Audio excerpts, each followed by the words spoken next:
बिस्मिल्लाहिर्रहमानिर्रहीम। Program face to face with Asim Amin और हमारे साथ आज स्टूडियो में मौजूद हैं सीनियर सहाफ़ी तज्ज़ियाकार मलिक जलालुद्दीन जलाल साहब। जी वेलकम सर। अस्सलाम वालेकुम। मलिक साहब, माशाल्लाह आप किसी तारुफ का मुताज नहीं है, आपने काफ़ी स्टडी की है, काफ़ी रिसर्चें भी करते रहे हैं।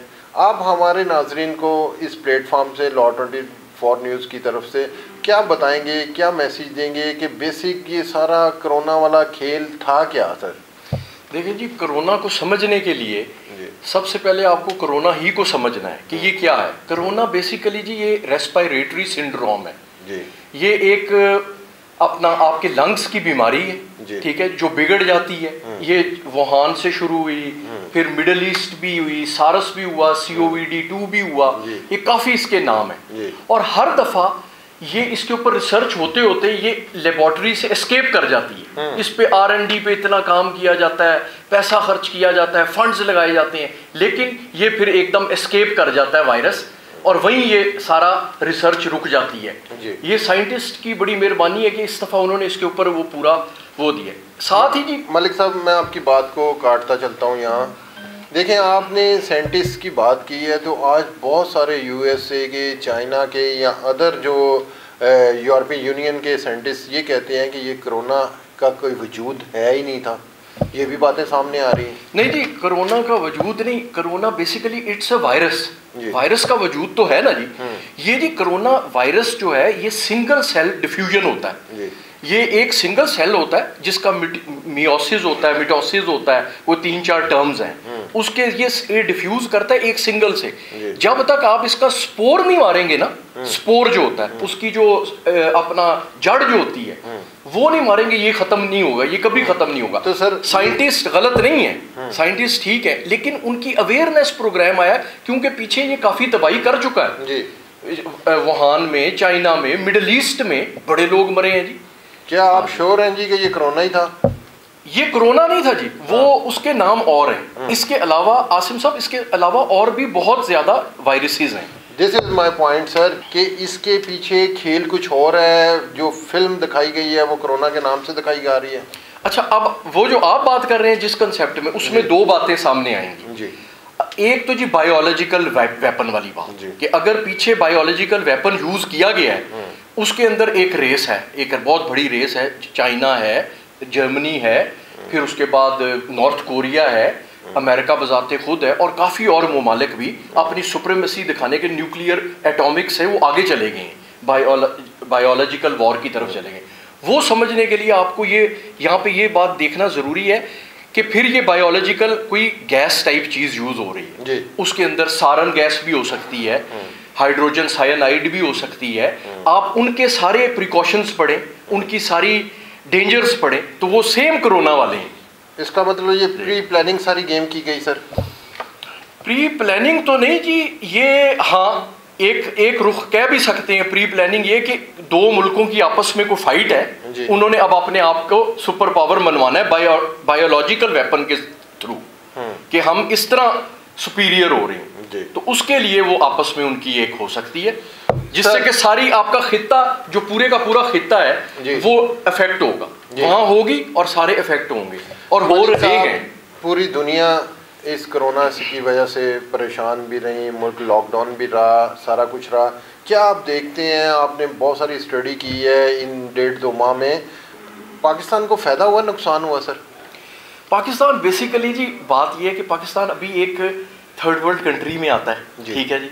अभी आहिस्ता आहिस्ता आप ग्रोथ पकड़ रहे थे, इसमें प्रोग्रेसिव हो रहे थे, हुकूमतें चेंज हुई, ये और इसको नुकसान ही होना है, सही, इसको नुकसान ही हुआ है। लेकिन हमारी अफवाज ने, हमारी गवर्नमेंट ने बड़ा अच्छे इकदाम करके फ़ौरन से पहले उन्होंने इसको बिफोर हैंड प्रिकॉशंस लगा के बचाने की कोशिश की है, क्योंकि हम पहले बड़े नातवान लोग हैं, बड़े पहले ही कमज़ोर एक मुल्क है, तो हमने बिल्कुल डिस्ट्रॉय हो जाता है। बात मान रहे हैं, हालांकि अपने बहुत सारे कॉलम में आपने लिखा है इस गवर्नमेंट के ख़िलाफ़। आज मुझे शुक्र हुआ कि आपने इनको अप्रिशिएट किया सर। हाँ जी, देखें जी, इसके अंदर ना इमरान खान का कोई कसूर है और ना इसके अंदर कोई डोनाल्ड का कसूर है। उनका तो बड़ा अच्छा एक इकदाम है, क्योंकि थोड़ी सी ह्यूमैनिटी है, लेकिन हमारी हुकूमत ने बड़ा अच्छा कदम उठाया है, जो इनके पीछे हमारी डिफेंसिव फोर्स थी उसने इनको बड़ा अच्छे वक्त इन टाइम बताया। आपको इंस्टॉलमेंट में सारा रिलीफ मिल गया सर?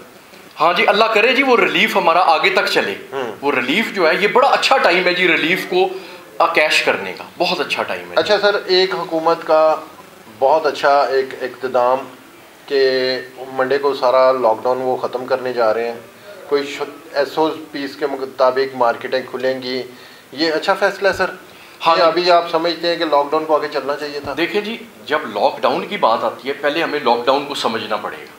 लॉकडाउन क्यों होता है? ये एक कंडीशन होती है, अगर एक खित्ते में या शहर में लॉकडाउन हो जी, एक छोटी सी जगह पे, वो होता है जी टेम्परेरी, कोई बीमारी है, आपको रोका जा रहा है, एहतियाती तदाबीर की जा रही हैं, वो लॉकडाउन और होता है।